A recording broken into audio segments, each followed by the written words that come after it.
Welcome to the Brad and Taylor Show. Today we have Dawn Radke. You're listening to The Brad and Taylor Show, a podcast that inspires entrepreneurs to pursue their passions. We're sitting down with some of the best to learn how they got started and some lessons they learned along the way. Hey, Dawn. Hey, guys. How's it going? We're good. How are you? Going good. Great. I like it. So what exactly do you do? Well, I am a full-time, full-service real estate consultant in the southern Wisconsin area. Nice. So let's back it up a little bit. When you were younger, is this what you planned on doing when you grew up, or what was your plan?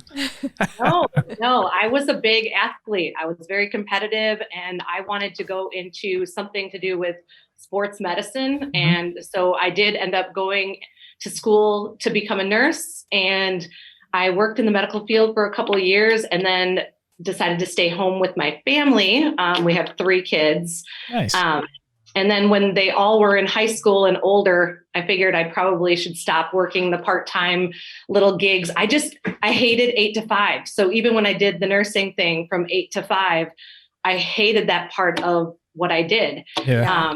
And so that's what kind of led me to thinking of alternatives of what I wanted to do when I went back to work full-time, and ultimately found real estate. When my husband and I were looking for our first home, we would go to open houses and we'd watch these agents like interact with other people. And I love people and I love houses. So it was kind of like this natural, I was like, this is so awesome. And sometimes you'd walk in and the agents would be kind of like snotty or kind of ignore you. Who would be so much better at this? Right. So my competitive edge came out. Right. And so my husband kept saying over the years, as I was a stay-at-home mom, like, he's like, yeah, you should think about getting your real estate license. And I just kept like thinking, more schooling, like I wasn't not again. Right. I didn't love school. Like I loved what I was really good at and what I really loved. And then those are the things that I can learn really easily. And so it was 3 years ago in April. I decided to he was like, I really think that's what you should try. You're not going to know unless you try. And I was like, okay. And I did it. And it was the best thing that I've ever done. It's been mind blowing. My life has changed considerably in 3 years. That's awesome. So when you started out and you were, did you jump right into it full time, or did you kind of do it part time with the kids and then or go on from there? I'm going all in. Which one did you do? Well, so I was lucky because I was working part-time in the school district. Oh, okay. Because I wanted to have the same schedules as my kids and everything like that. And so I was able to kind of work on my real estate license off and on throughout the month of April, like I said, 3 years ago.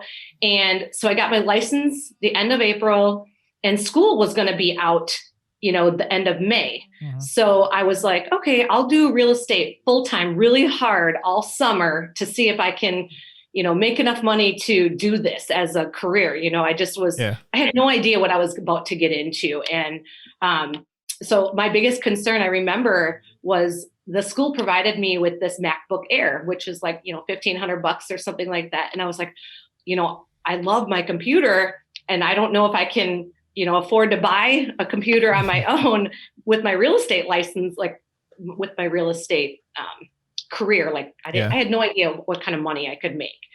And so that was my push. I was like, if I make enough money to get this computer, then yeah, I'll go do real estate full time. Well, I had 6 closings, I think, in my first 2 months full time. Oh, wow. And so I was able to buy my own computer. And so that made me decide that I just wanted to pursue that really hard. Yeah. I just really loved it so much. Like, I mean, you're in different houses every day. You're helping people make the biggest decisions about the biggest purchase of their life. Yeah. And it's just so rewarding to see their smiles and making memories in their new houses and knowing that I was a part of that. It's pretty cool. Yeah. What has been your most memorable transaction? Oh, gosh. Okay. Well, this one. That's what we like to hear. Yeah. Yeah, right. You get asked that question and you're like, oh, and then all of a sudden you're like, aha. I got the one.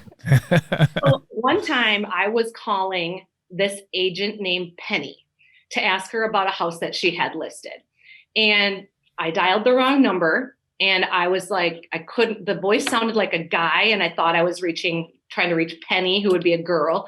But just being like inquisitive, I was like, is this Penny? And the gentleman said, well, no, he said, yes, this is Lenny. And I was like, oh, and still confused. I was like, Lenny, or I said Penny, I'm sorry, Penny with the house for sale. And he was like, well, I don't have my house for sale yet. I'm not sure where to start, but I would like to sell my house and divorce my wife and move south. Oh, wow. I was like, oh, wow. I was like, I can help you with some of that, And so began like a 5-month kind of nurture situation where I just reached out to him every once in a while. I knew that they were, this was on his mind, and sometime. Right. And sure enough, within the 5 months, they ended up listing their house with me, splitting and going their own ways. They each took their profit from the home, and he got in his RV and drove south, and she went and lived with her sister, I think, who she wanted to be with. So it was as sad as it is that they were breaking up. They were miserable together, and they really wanted to sell their house, take their funds, and go live the last of their days, start fresh. Right. Away from each other. And he really wanted to be south. And I was like, I can help you with that. There's a lot of memorable stories. What a coincidence, though. It was the weirdest thing ever, but it just made me feel like I was meant to help them. Yeah. Yep. Absolutely. Wow. So let's turn the tables just a little bit with that same type of question. What is the worst property you've been to? No, there's a lot.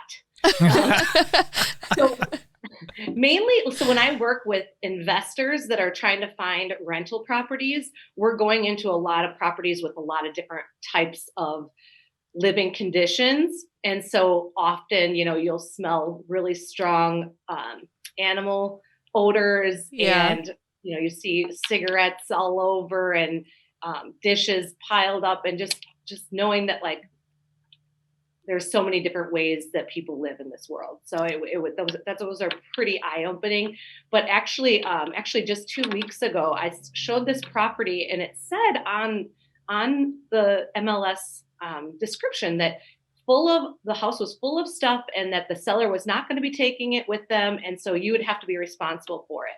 And I didn't think anything of it. I've been in hoarding kind of houses before, so whatever, we go in. But no, there was like bags of garbage, like stacked everywhere, front to back. And every little box had like a Keystone Light can, empty beer can stuffed in the crevices, just like everywhere on the property. Wow. Oh, man.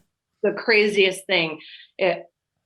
I'm not sure what happened there or why it was like that. We didn't even get the house, so irrelevant. They wanted it though. That's crazy. We call those the scratch and sniff houses. No scratching necessary. That's when I'm going to use that mask thing forever. I'm going to be like, I should wear my mask. Yeah. And I'm the first one that will rip it off, so that's pretty bad if I need a mask. Yeah, I'm going to put the mask on today before I go in here. I think there might be something in there. Ouch. Better be safe than sorry. Yeah. Yeah. That's funny. So going forward in the next couple of years, what goals do you have in mind that you want to achieve? Well, so I recently have started my own real estate team.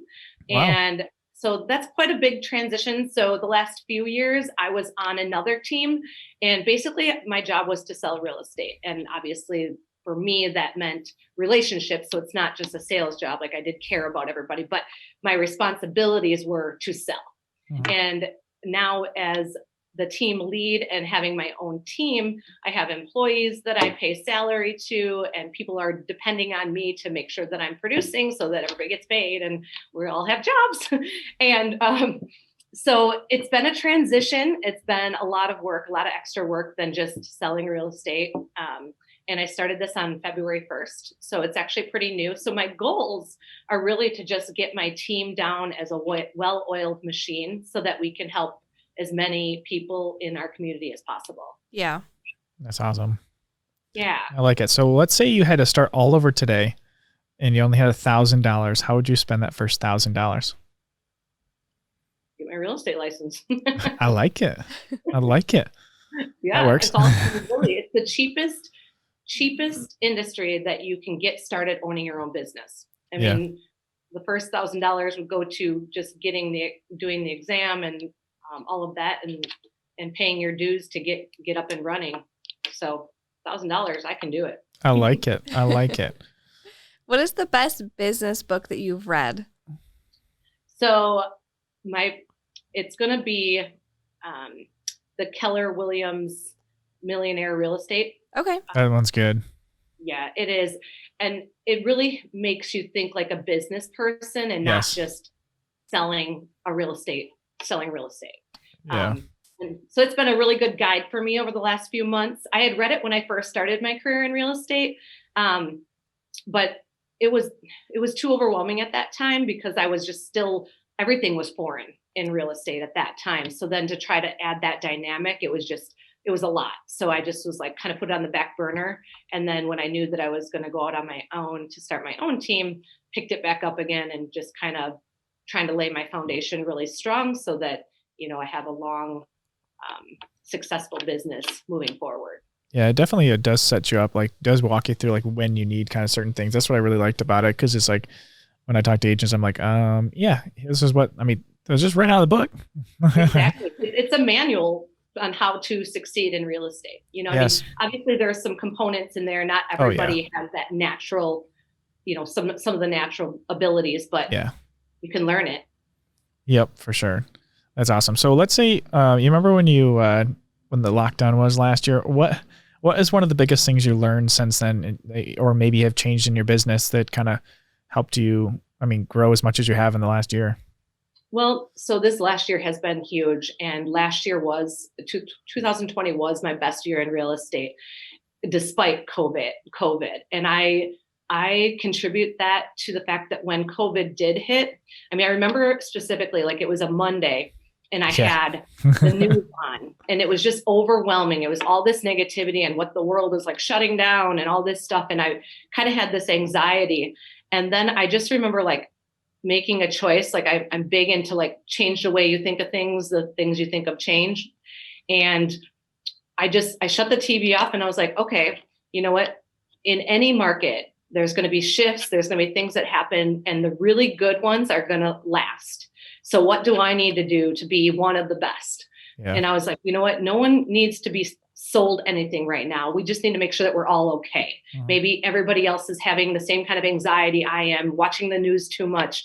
And I just want to focus on how is everybody doing? Is there anything I can do to help? I'm, healthy and, if they need groceries and they need, what can I do to help? And so I just started making care calls and care messages through Facebook Messenger and text messages to the people in my sphere, just asking them how they're doing, if they're okay, is there anything they need help with? And in the end, I feel like that was a big reason why I was so successful last year, was just, relationships is what this business comes down to. And if you don't have the relationship, you're going to have to work a lot harder to do half the amount of business. Yeah. And so my goal and my focus is merely on everybody that I know, anyone that knows, loves, and trusts me, and repeat clients and referrals. That's the business I want to be in, and that's my focus. That's awesome. I like it. Because I'm sure that's definitely helped you a ton for last year, and like especially now this year too. And we're into May now, and that's probably already just all that's probably. All that knowledge is now helping you out for now. So that's awesome. I know that matters. Like that's the most important thing. Sales later. It's not about trying to help them buy or sell right now. It's about being there for them and knowing that like I'm a resource for them, and on anything I'm willing to help. Yeah. So I remember like that same thing when we were like, it happened, like we were all locked down. So what are we going to do? And I'm sitting over here. I'm like, I can't just sit around and do nothing. I got to do something. So I'm like, who needs help with this? Who needs help with that? I edited like so many homeowners photos, and like, we were just doing Zoom calls with homeowners, teaching them how to take stuff so they can get their house listed. Like we were sending things to their houses, and it was crazy. Well, and I also think a lot of my success is because of the circles that I've put myself in the past without even knowing that I was setting myself up for a great career in real estate. But I worked in the school district, which were all essential employees. Yeah. I worked in the medical field, which are all essential employees. And so my main base last year, I felt like I was doing a lot of work with teachers and nurses. Yeah. Yeah. That's crazy. And especially like you said, they were all essential workers. So Right. some people still working. They're like, we're working way too much. Right. I know. It's like, thank you so much for what you do. I mean, it's been a crazy time. The world's been really crazy. Yep. Awesome. So how can people get a hold of you, and how can they learn a little bit more about you? Where can they find you? They can find me at my website, dawnradke.kw.com. And I also have Google business page and a Facebook business page under Radke Real Estate. And you can always just give me a call or a text or an email at 608-295-1172. And my email is dawnradke@kw.com. Oh, awesome. Hey, thanks for coming on and sharing your story with us today. Thank you so much for having me. Are these working? There we go. Oh, there we go. I think they're working. Should we tell them? Mine keeps falling. It doesn't like my voice. What do we got to tell them? Subscribe. Subscribe. What do we got to point at it? Hey, I think there's a subscription button. Like It might be there. might be right there too. Somewhere. Find it. It's red. Yeah. And it's blue. It's green. I don't really know. It's a color. This mic isn't even attached. Did you plug these in? Well, I guess. I wonder if they can hear us. Yeah. I wonder if they hear us. Well, we should probably tell them if they can hear us. We should probably tell them also give us a 5-star review if they're listening on Apple. That'd be cool. 5 stars, review. guys. Share it with everybody they can think of. We won't take 4 stars. I mean, Taylor, I don't even think these are on. I mean, I don't think this is working. This is not working. Yeah.